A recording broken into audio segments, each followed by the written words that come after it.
Haleluya. Shalom.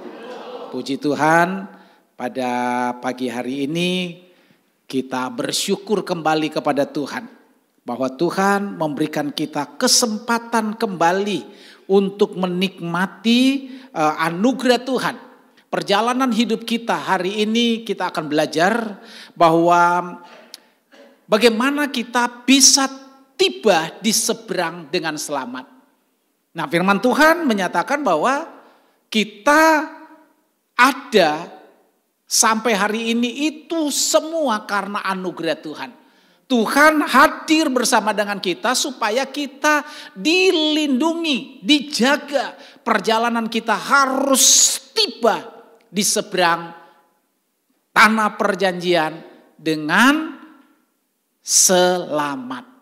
Nah, judul firman Tuhan hari ini adalah menyeberang Sungai Yordan bersama Tuhan. Tidak bersama Tuhan tidak mungkin sampai. Yosua pasal 3 ayat 1 sampai 17, tapi kita akan baca ayat 1 sampai 7 saja. Kita akan bergantian. Saya akan baca mulai ayat yang pertama. Firman Tuhan demikian. Menyeberangi Sungai Yordan. Yosua bangun pagi-pagi, lalu ia dan semua orang Israel berangkat dari Sitim dan sampailah mereka ke Sungai Yordan. Maka bermalamlah mereka di sana sebelum menyeberang. Setelah lewat 3 hari, para pengatur pasukan menjalani seluruh perkemahan. Dan memberi perintah kepada bangsa itu, katanya, segera sesudah kamu melihat tabut perjanjian Tuhan Allahmu yang diangkat para imam, yang memang suku Lewi, maka kamu harus juga berangkat dari tempatmu dan mengikutinya. Hanya antara kamu dan tabut itu harus ada jarak kira-kira 2000 hasta panjangnya. Janganlah mendekatinya. Maksudnya supaya kamu mengetahui jalan yang harus kamu tempuh. Sebab jalan itu belum pernah kamu lalui dahulu. Berkatalah Yosua kepada bangsa itu, kuduskanlah dirimu, sebab besok Tuhan akan melakukan perbuatan yang ajaib di antara kamu. Dan kepada para imam itu Yosua berkata demikian, angkatlah tabut perjanjian dan menyeberanglah di depan bangsa itu. Maka mereka mengangkat tabut perjanjian dan berjalan di depan bangsa itu. Ayat yang ke-7, sama-sama 2-3. Dan Tuhan berfirman kepada Yosua, pada hari inilah aku mulai membesarkan namamu di mata seluruh orang Israel, supaya mereka tahu bahwa seperti dahulu aku menyertai Musa, demikianlah aku akan menyertai engkau. Amin. Tuhan memberkati. Saudara, dengar baik firman Tuhan ini. Bahwa kita sedang belajar dengan satu tema. Bagaimana kita menyeberangi Sungai Yordan ini. Firman Tuhan berkata di dalam ayat 10 bagian A tadi. Firman Tuhan berkata apa? Lagi kata Yosua, dari hal inilah akan kamu ketahui bahwa Allah yang hidup ada di tengah-tengah kamu. Jadi perjalanan ini akan menjadi lebih baik, akan berhasil kalau Tuhan ada bersama dengan umatnya. Demikian juga dengan kita pagi hari ini. Kita tahu kita tidak akan pernah berhasil, kita tidak akan pernah sukses kalau kita tidak berjalan bersama dengan Tuhan. Atau dengan kata lain, kita tidak akan mungkin sukses kalau Tuhan tidak bersama dengan kita. Nah, Bapak Ibu, perjalanan Israel untuk masuk tanah perjanjian sudah di depan mata. Pasal 3 ini sudah di depan mata. Artinya apa? Tinggal selangkah lagi mereka masuk tanah perjanjian. Nah, syaratnya untuk masuk tanah perjanjian, mereka harus menyeberangi Sungai Yordan. Minggu lalu kita sudah belajar bahwa kita tidak boleh jadikan Sungai Yordan tempat wisata, tempat untuk berenang, tempat untuk bersenang-senang. Karena apa? Karena Sungai Yordan ini kita belajar minggu lalu adalah yang lautnya, yang airnya itu mengarah ke laut mati. Jadi mengarah ke laut mati. Nah, aliran sungai Yordan ini itu nanti akan berakhir di laut mati. Nah, kita sudah belajar kemarin aliran sungai Yordan ini adalah aliran dunia. Aliran dunia ini pasti akan membawa setiap orang yang mau hidup di dalamnya pasti masuk apa? Kematian. Karena di laut mati tidak ada satupun binatang atau satupun makhluk hidup bisa hidup. Makanya di laut mati semuanya tidak ada yang hidup. Nah, aliran sungai Yordan ini semua menuju ke laut mati. Nah, pelajaran apa yang perlu kita belajar di sini Bapak Ibu? Tuhan bilang persiapkan dan seberangi sungai Yordan ini. Nah, yang pertama bagaimana kita bisa sukses menyeberangi sungai Yordan? Karena sungai Yordan adalah salah satu halangan, satu-satunya halangan. Tidak lewat sungai Yordan berarti tidak masuk tanah perjanjian. Dan halangan ini yang sangat besar yang merontokkan orang Kristen secara rohani. Sebab itu dalam firman Tuhan pagi hari ini bagaimana kita bisa sukses menyeberangi aliran dunia ini, sungai Yordan ini. Yang pertama, persiapan menyeberangi sungai Yordan. Ayat 1 dan 2 tolong dibaca. Ayat 1 dan 2 tolong dibaca. Artinya kita harus mempersiapkan diri bagaimana masuk sungai Yordan ini.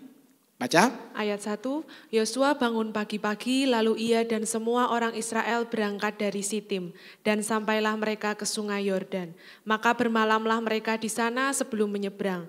Setelah lewat 3 hari para pengatur pasukan menjalani seluruh perkemahan. Iya, jadi mereka ketika perkemahan mereka selesai dari Sitim, mereka berjalan sampailah mereka di depan sungai Yordan. Tidak langsung menyeberang. Alkitab mengatakan apa? Mereka berkemah di sana. Maka bermalamlah mereka di sana sebelum menyeberang. Ayat yang kedua katakan apa? Setelah lewat 3 hari. Jadi mereka berada di depan sungai Yordan itu selama berapa hari?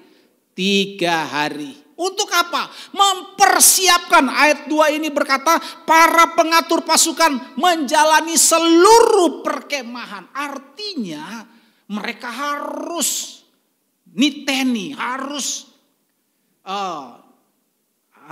teliti. Dari seluruh perkemahan ini siapa saja yang ada dan siapa saja yang tidak ada. Kenapa? Karena sebentar lagi mereka harus menyeberang sungai Yordan. 3 hari kita sudah belajar dulu bahwa angka 3 itu adalah angka kematian dan kebangkitan dari Kristus. Angka 3 ini penting. Kenapa mereka harus 3 hari? 3 hari mereka mempersiapkan untuk apa? Untuk supaya mereka bisa mengalami hal yang dahsyat, yang luar biasa dari Tuhan. Yaitu mereka harus mati. Terhadap apa? Terhadap kehidupan Mesir dan kehidupan padang gurun. 3 hari mereka harus selesaikan di tempat di depan sungai Yordan.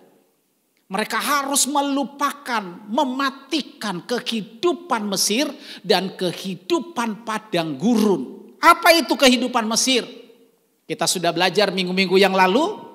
Di Mesir mereka berkata apa? Kami lebih baik mati di Mesir tetapi kenyang, makan daging di kuali, yang kualinya isi daging, dan makan roti sampai kenyang. Jadi apa yang diingat oleh di Mesir adalah soal makan dan minum. Bahkan dalam kitab Bilangan pasal 11 ayat yang ke-5 tolong dibaca. Bilangan pasal 11 ayat yang kelima. Apa yang dipikirkan oleh orang Israel yang sudah keluar dari Mesir. Tapi ingatannya mereka masih tetap suasana Mesir. Apa itu? Bilangan 11 ayat yang kelima. Kita teringat kepada ikan yang kita makan di Mesir dengan tidak bayar apa-apa. Kepada mentimun dan semangka, bawang prei, bawang merah, dan bawang putih. Aneh ya. Bawang prei aja ada loh. Yang mereka ingat tuh bawang prei, ketimun. Apa itu? Makanan. Sudah keluar dari Mesir. Tapi yang mereka ingat tuh daging di kuali, roti yang banyak, bawang prei, bawang goreng, mentimun. Apa?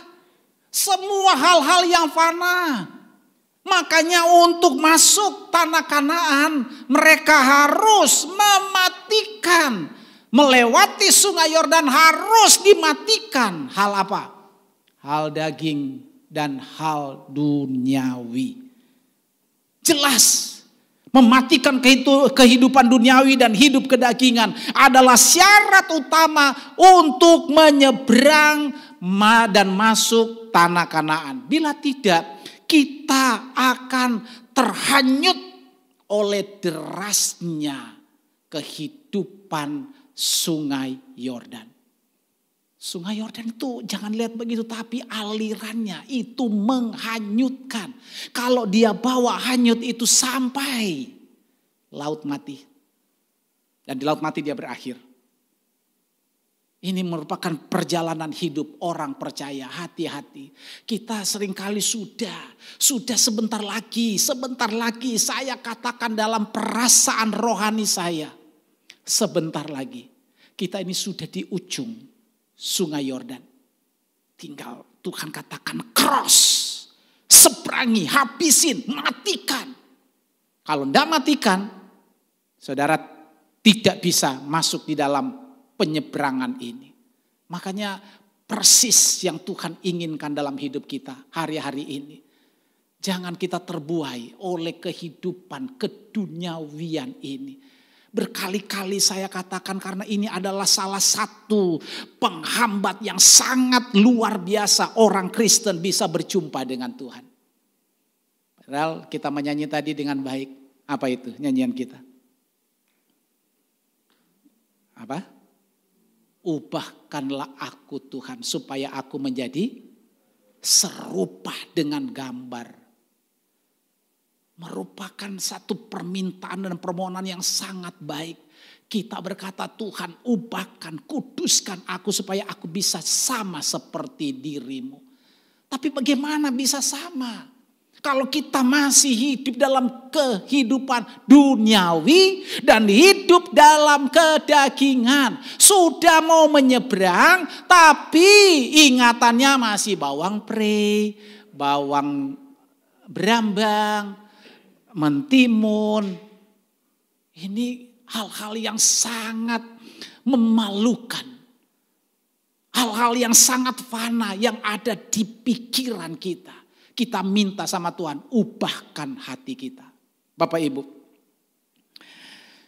Yang kedua yang perlu kita belajar adalah bagaimana supaya berhasil masuk tanah Kanaan. Yang kedua, mengikuti tabut Tuhan. Yosua pasal 3 ayat 3 dibacakan lagi. Yosua pasal 3 ayat 3. Dan memberi perintah kepada bangsa itu katanya, segera sesudah kamu melihat tabut perjanjian Tuhan Allahmu yang diangkat para imam yang memang suku Lewi, maka kamu harus juga berangkat dari tempatmu dan mengikutinya. Iya, ketika engkau melihat tabut perjanjian Tuhan Allahmu, kamu harus berangkat dari tempatmu dan mengikuti tabut perjanjian itu.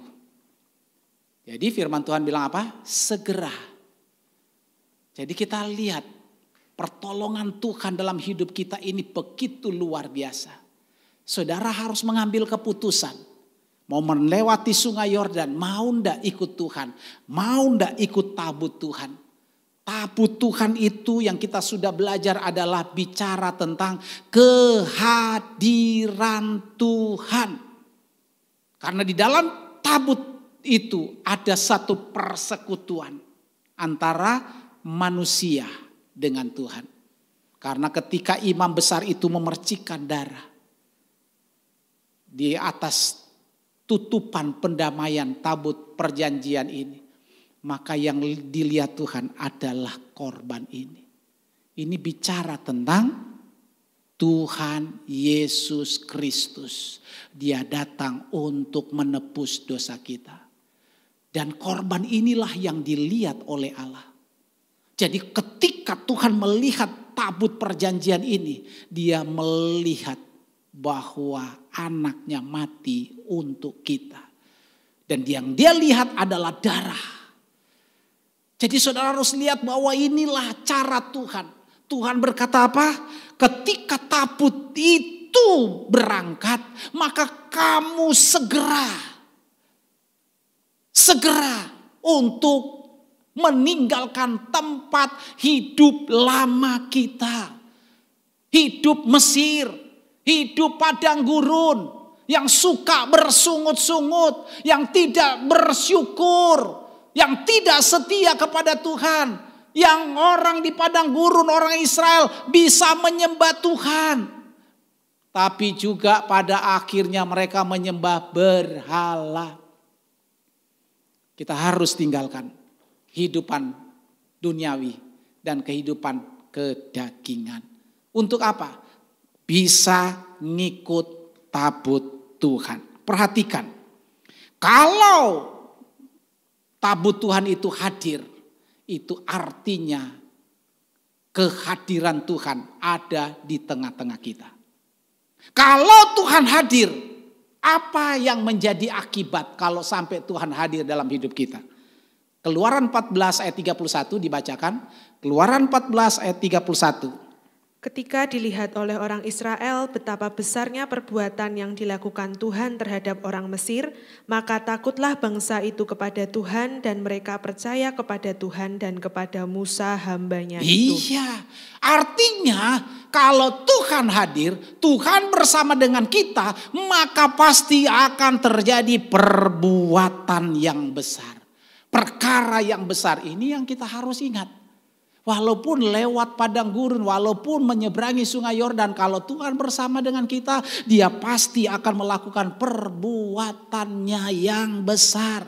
Kenapa itu? Karena waktu Firaun dan tentara Mesir, mereka mengejar Israel yang ada di depan laut Tiberau, mereka sudah tidak berdaya. Waktu-waktu yang lalu saya berkata bahwa ketika Israel berada di depan laut Tiberau, di depannya ada laut, samping kanannya ada tebing, samping kirinya ada jurang, belakangnya ada Firaun dan tentara Mesir. Mau lari kemana?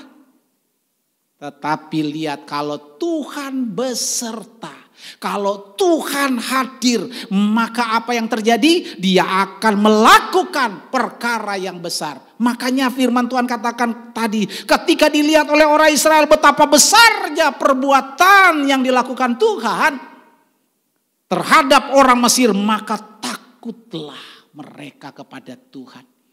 Jadi takut kita kepada Tuhan bukan karena Tuhan itu jahat, tapi kita takut kepada Tuhan karena perbuatannya ajaib di dalam hidup kita.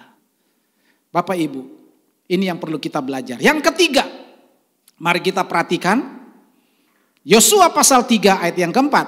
Ayat yang ketiga, pasal 3 ayat yang keempat, mengikuti jalan Tuhan.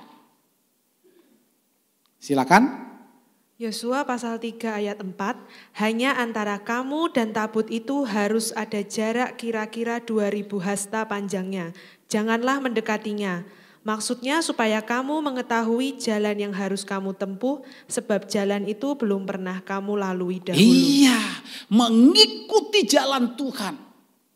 Karena apa? Karena Tuhan berkata, ini yang kamu harus ketahui, bahwa jalan yang kamu akan lewati itu jalan yang belum pernah kamu lalui sebelumnya. Jadi kalau kita belum pernah tahu jalan itu harus apa? Minta pertolongan Tuhan. Nah, caranya Tuhan adalah menyiapkan jalan. Menyiapkan jalan. Kalau Tuhan yang siapkan jalan, pasti itu tidak mungkin keliru. Kalau Tuhan yang memfasilitasi jalan hidup kita untuk menuju tanah perjanjian, itu tidak mungkin keliru. Ikut jalan yang sudah diberikan Tuhan. Memang mengikuti jalan Tuhan tidak mudah. Memang itu pasti harus kita akui. Karena apa?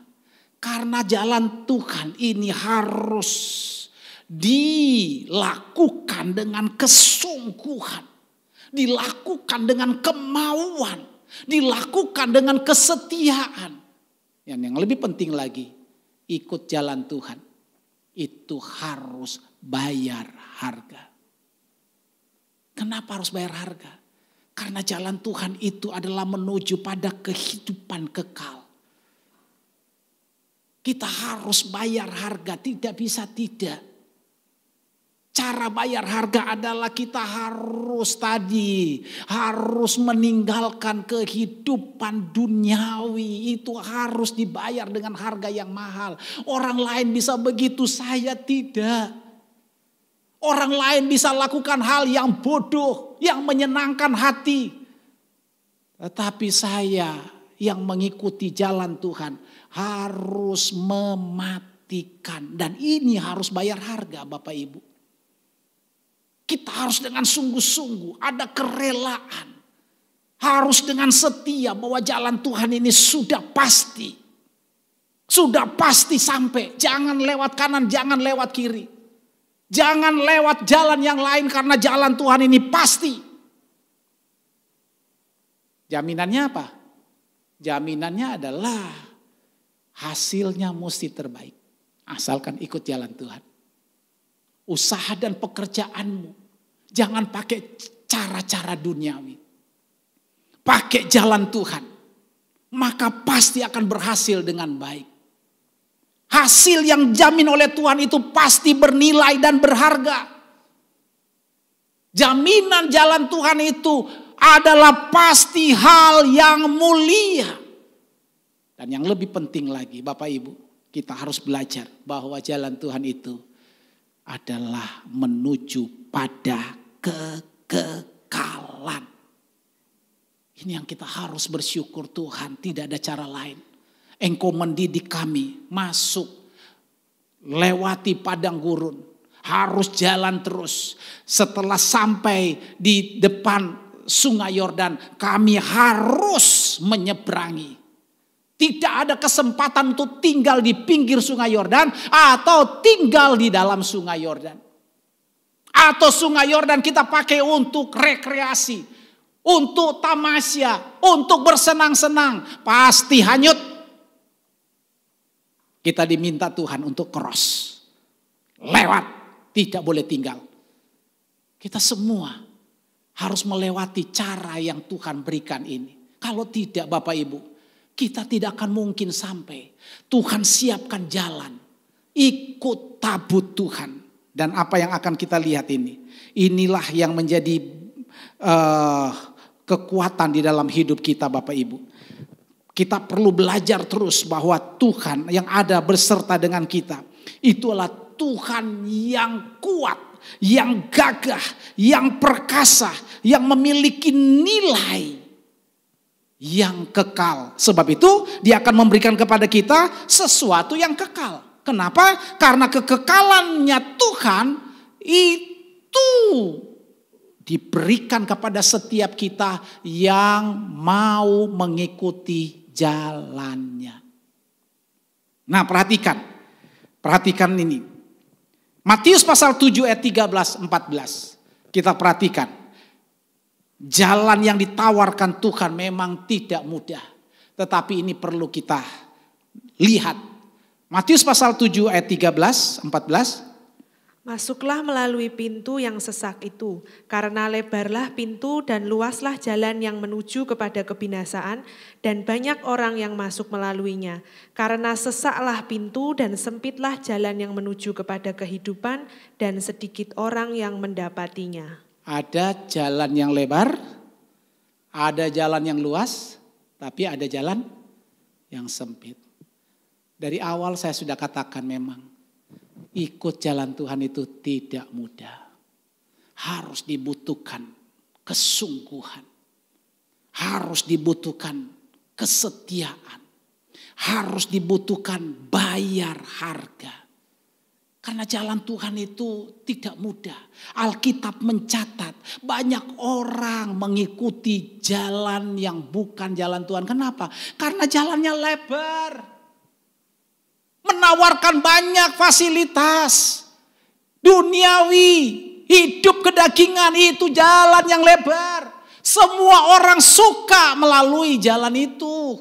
Tetapi Tuhan berkata, kalau mau ikut jalan Tuhan, mari kita ikut jalan yang sempit. Why? Karena jalan sempit ini pintunya sesak. Sesak itu artinya sukar. Sukar di sini bukan untuk mencelakakan. Sukar di sini bukan untuk kita menjadi menderita. Tetapi sukar di sini adalah untuk meloncatkan kita kepada kehidupan yang sesungguhnya. Sukar di sini untuk melatih kita untuk mendapatkan sesuatu yang bernilai. Sesak di sini adalah untuk supaya kita dapat menerobos keadaan dunia ini dan kita mendapatkan nilai kekekalan. Tuhan berkata, sempitlah jalan yang menuju kepada kehidupan. Kehidupan itu artinya hidup soe. Hidup yang sesungguhnya, hidupnya Tuhan itu yang ada di dalam hidup kita itu harus diperjuangkan supaya sampai kepada tempat yang tepat. Kalau tidak ada jaminan Tuhan. Saudara boleh bersenang-senang, tapi itu sementara. Tetapi kita yang berjuang, tidak boleh ini, tidak boleh itu. Orang lain lakukan, kita tidak. Kenapa? Karena kita harus mempertahankan supaya kehidupan yang sesungguhnya ini tidak gagal. Makanya Tuhan bilang, ikutlah jalan. Karena jalan yang aku mau berikan sama kamu adalah jalan yang belum pernah kita lewati. Bapak Ibu, Tuhan sangat bertanggung jawab terhadap perkataannya. Kalau dia bilang jamin, dia jamin. Makanya Tuhan bilang, lewatlah jalan yang sempit. Karena di sana ada kehidupan. Walaupun sedikit orang yang lewat. Tidak apa-apa bagi Tuhan. Asalkan kualitasnya kualitas ilahi. Yang terakhir. Yosua pasal 3 ayat yang kelima. Hiduplah dalam kekudusan. Yosua pasal 3 ayat yang kelima. Berkatalah Yosua kepada bangsa itu, kuduskanlah dirimu, sebab besok Tuhan akan melakukan perbuatan yang ajaib di antara kamu. Iya. Jadi Tuhan sudah membawa mereka keluar, sudah dihantar dengan tanda-tanda ajaib, sudah memberikan mereka berkat yang luar biasa, makan mana dari sorga, diberikan daging langsung dari Tuhan. Tetapi kalau untuk masuk tanah Kanaan harus ada kemauan. Apa? Tuhan yang berkata, kuduskanlah dirimu. Ini bagian kita, karena Tuhan menghantar kita, memilih kita dan menguduskannya sekali untuk selama-lamanya. Tetapi untuk masuk tanah Kanaan kita harus menguduskan diri. Menguduskan diri dari apa? Dari kehidupan Mesir dan kehidupan padang gurun. Dari kehidupan apa? Dari kehidupan duniawi dan hidup dalam kedagingan. Makanya Tuhan bilang, kuduskanlah dirimu sebab besok Tuhan akan melakukan perbuatan ajaib. Tuhan akan membuka, apa itu keajaiban? Tuhan akan memutuskan. Tuhan akan membuat sungai Yordan ini terbelah dua. Sesuatu yang ajaib yang kita akan terima kalau kita hidup dalam kekudusan. 3 hal penting yang kita perlu belajar kalau kita hidup kudus. Yang pertama, hidup kudus itu sama dengan hidup dalam keajaiban Tuhan. Mazmur 89 ayat yang ke-6. Tolong dibaca. Sebab itu langit bersyukur karena keajaiban-keajaiban-Mu ya Tuhan. Bahkan karena kesetiaan-Mu di antara jemaah orang-orang kudus. Iya. Kesetiaan Tuhan terhadap orang-orang kudus adalah apa? Keajaiban-keajaiban. Artinya bukan hanya satu. Tuhan mau melakukan perbuatan ajaib terus menerus dalam hidup kita. Asalkan kita hidup kudus. Semakin hidup kita kudus di hadapan Tuhan, maka semakin banyak keajaiban yang akan terjadi. Amin. Saudara mau? Saudara mau hidup kudus? Hidup kudus yang cuman ukuran cetek, maka ajaibnya cetek.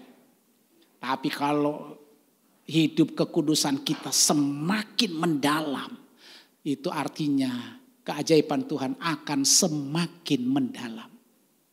Kita bisa hidup kudus karena kekudusan ini yang Tuhan mau adalah harus dari kita. Kuduskanlah dirimu.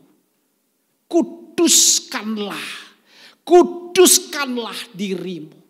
Bapak Ibu, jadi jaminan orang yang hidup dalam kekudusan adalah Tuhan akan membuat keajaiban dalam hidupnya. Yang kedua, Daniel pasal 7 ayat 18, hidup kudus itu artinya menjadi milik Tuhan. Imamat pasal 20 ayat 26 maksud saya. Imamat pasal 20 ayat 26.